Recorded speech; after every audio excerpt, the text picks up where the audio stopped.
जय श्री कृष्ण। कैसे हैं आप?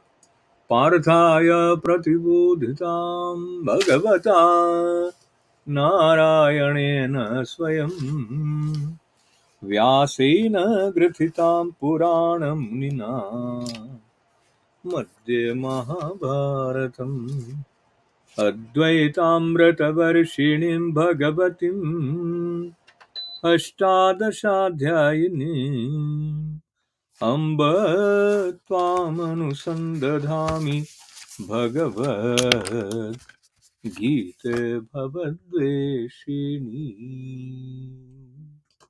गीता माता की जय जयकार करते हुए आपको बहुत बहुत धन्यवाद के साथ स्वागत है इस श्रृंखला का 248वां अंक, जो गुरु कृपा से, भगवत कृपा से, आप सबके प्रेम से और जो अच्युत है उसकी असीम करुणा से संभव हो पा रहा है। इसमें हम क्षेत्र क्षेत्र के विभाग योग के बारे में कुछ सुन रहे हैं भगवान कृष्ण के श्री मुख से। आज पांचवें और छठे श्लोक की तरफ बढ़ेंगे और आजकल प्रारंभ करने के साथ साथ मैं आपको एक उपहार के रूप में सूचना एक है, एक ऐसी वेबसाइट है जिस पर आपको विभिन्न भाषाओं में जो हमारी सनातन परंपरा के ग्रंथ हैं वो ऑनलाइन सुलभ हो सकते हैं। और उसमें बहुत कुछ है, वो परिचय आप तक इस क्रम में बाद में पहुंचाएंगे। पर क्षेत्र क्षेत्रज्ञ विभाग योग नाम का जो ये 13वां अध्याय है, तो इसमें क्षेत्र शब्द, क्षेत्र को जैसे कि क्षेत्रफल, जब गणित हम पढ़ते थे तो यानी कोई ऐसा क्षेत्र है, तो विशेष करके अगर हम इसको किसी खेत के क्षेत्र के साथ जोड़कर देखते हैं तो ऐसा प्रसंग आया था जहां हमने देखा कि खेत में आप जिस तरह का बीज बोते हैं उस तरह की फसल आती है। उसी प्रकार जिस तरह के विचार हैं उस तरह का आचार हमारा बनता है।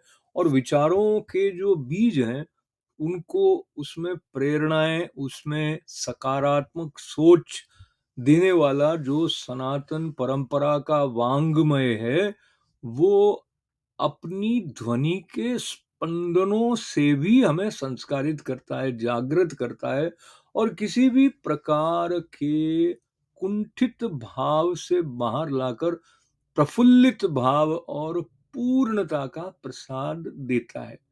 ये आस्था हमें गुरुजनों के वचनों से भी मिलती है और जैसे जैसे हम निर्देश के अनुसार थोड़ा थोड़ा अभ्यास करते हैं तो थोड़ी थोड़ी अनुभूति, थोड़ा थोड़ा एक झलक उसकी हमें भी मिलती है, जिससे हमारा उत्साह और बढ़ता है। तो इसी उत्साह को लेते हुए साथ में आभार, कृतज्ञता का भाव लिए हुए 13वें अध्याय के 5वें श्लोक के साथ जुड़ते हैं। महाभूतान्यहंकारो बुद्धिरव्यक्तमेव च इंद्रियाणि दशैकं च पंच चेन्द्रिय गोचराः।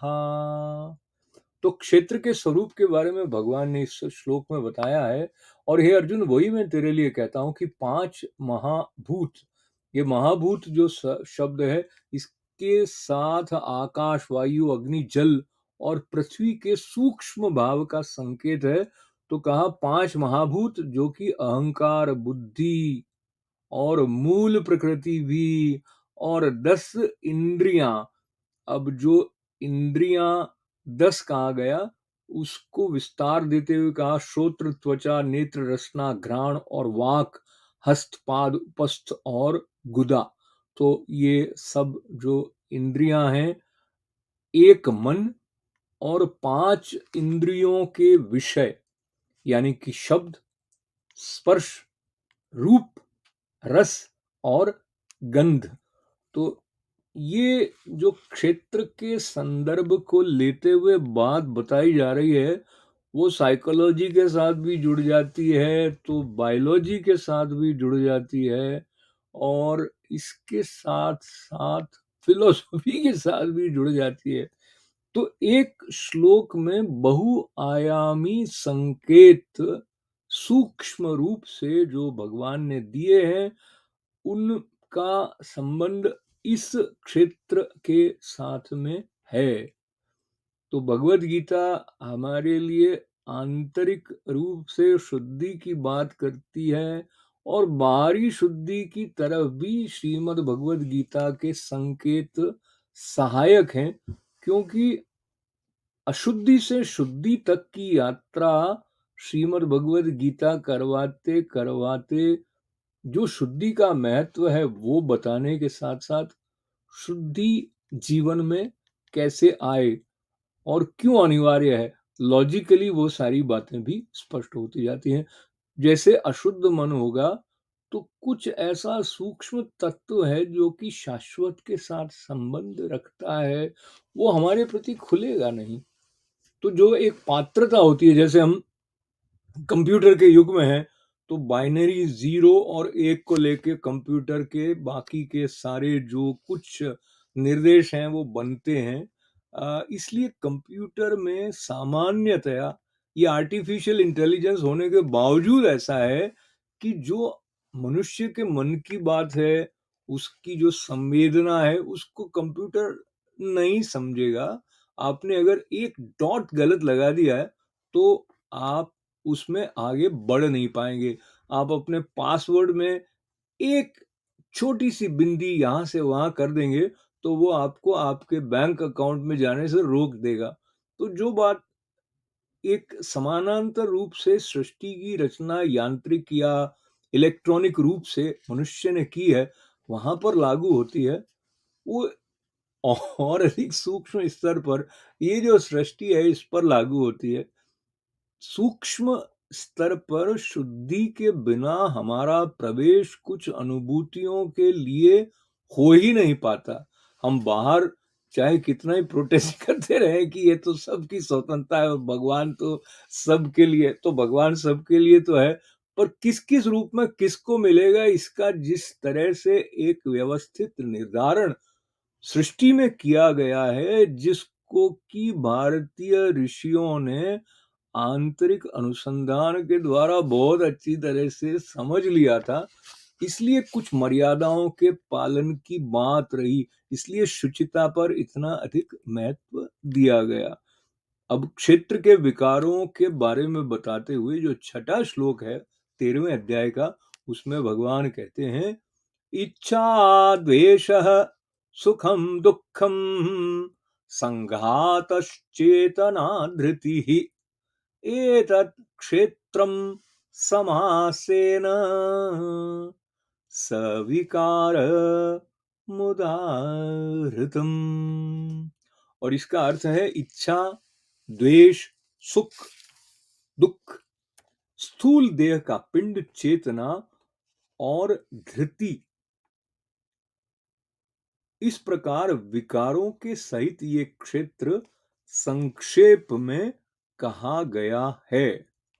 तो ये जो शरीर के और अंतःकरण की एक प्रकार की चेतन शक्ति के बारे में बात आई है यहाँ पे, और जो श्रोत्र, त्वचा, नेत्र, रसना और घ्राण और वाक, हस्त, पाद, उपस्थ और गुदा, इन सब का संकेत भी आया है। तो श्रीमद् भगवद गीता के 18वें अध्याय में भी इस संदर्भ को और विस्तार से बताया गया है।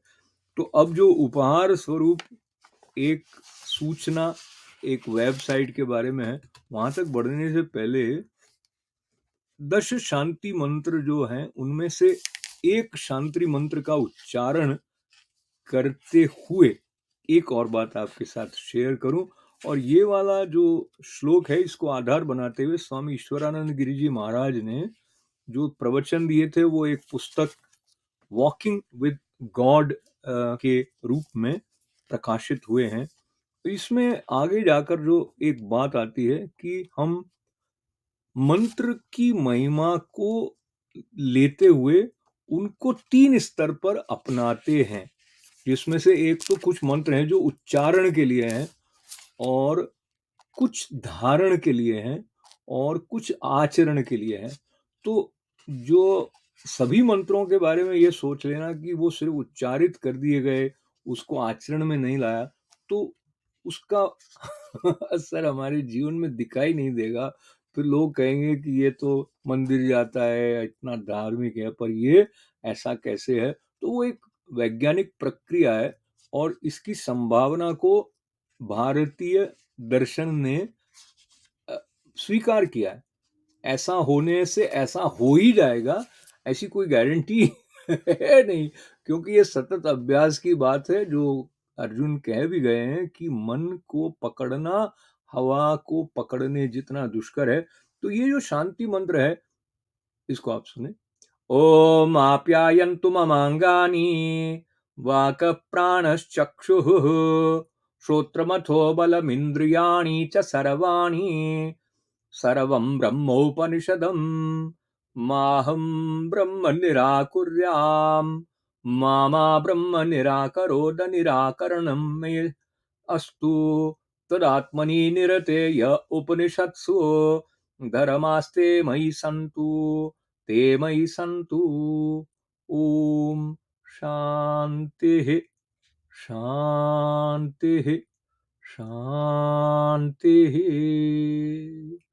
तो इस मंत्र में ये इस श्लोक में ऐसी मंत्र में ये प्रार्थना की गई है कि मेरे जो अंग हैं वो पुष्ट हो, बलवान हो, इत्यादि बातें इसमें आई हुई हैं।